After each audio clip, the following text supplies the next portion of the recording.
Welcome to Dobby's Repairs. I'm Dobby the Fixing Elf, and this is what's in my toolbox, the series where I show you the tools I use to repair cars and fix things. So let's find out what's in my toolbox today. And in this installment, we have this Neilsen Extra flat spanner set. So we have a selection of 7 different spanners, going from 6mm up to 23mm. There are a few skips in here, I'll show you them in a minute. So these are the spanners themselves. Let me grab one up quickly for you so you can have a look at it. So this is the spanner itself. As you can see, they're pretty thin compared to a regular spanner, especially this part. As you can see, the head of the spanner is very thin. Yeah, they're extremely thin little spanners. Put that one out of the way. Yeah, I've got a big one up. They are really shiny as well, and they're really handy for getting into extremely tight spots where you can't get the head of a bigger spanner through.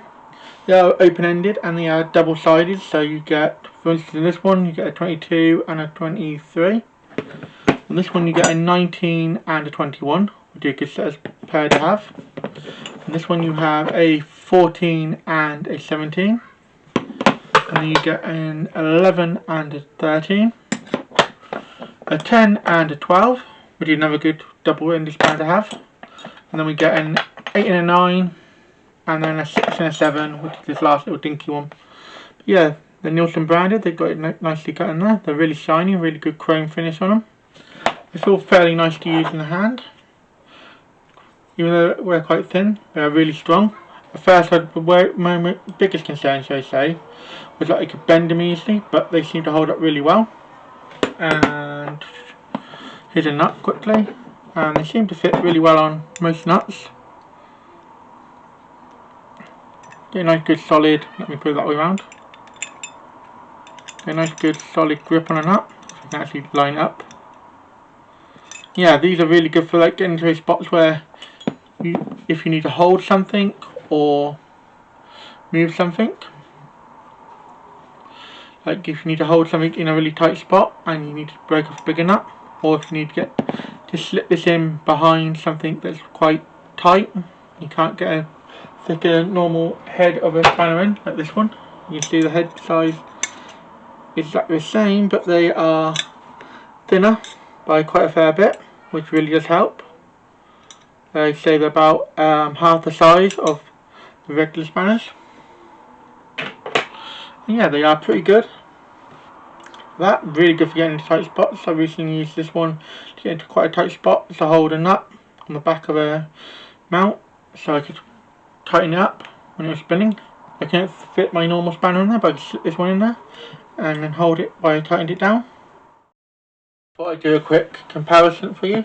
So this is the extra flat spanner. They're fairly light. This one comes in at 53 grams compared to this one here, which is 111 grams.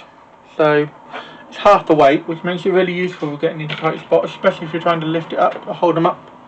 You're trying to get up. That's pretty good. And yeah, pretty handy little thing. They're all roughly, the heaviest one, the biggest one obviously, is 95 grams, and the lightest one is only 19 grams. So moving on to my final thoughts now. They are really handy spanners, really useful when you need them. Not something you're going to use all the time, but definitely really handy. I am going to give them a 3 spanner rating, which is a really good rating. And yeah, I'm only giving them a 3 spanner rating because I would have preferred a box end as well, but I imagine making a box end in extra flat would be really difficult. Let me know if there are any manufacturers out there making box ends in extra flat, sort of this step. Thanks for watching. If you found this video helpful or entertaining, don't forget to hit that like button. It really helps both the channel and me out. If you're new here, consider subscribing. I post 2 videos a week, so by subscribing, you'll never miss a thing. Got any questions or suggestions? Drop a comment down below, and I'll do my best to reply to everyone. Here at Dobby Repairs, we're all about helping you learn how to work on your vehicle safely and showing you don't need to spend a fortune on tools to get the job done. Want to support the channel further? Become a member, starting at just 99p. Members get perks like early access to videos and more exclusive content. Keep fixing, and I'll see you in the next one.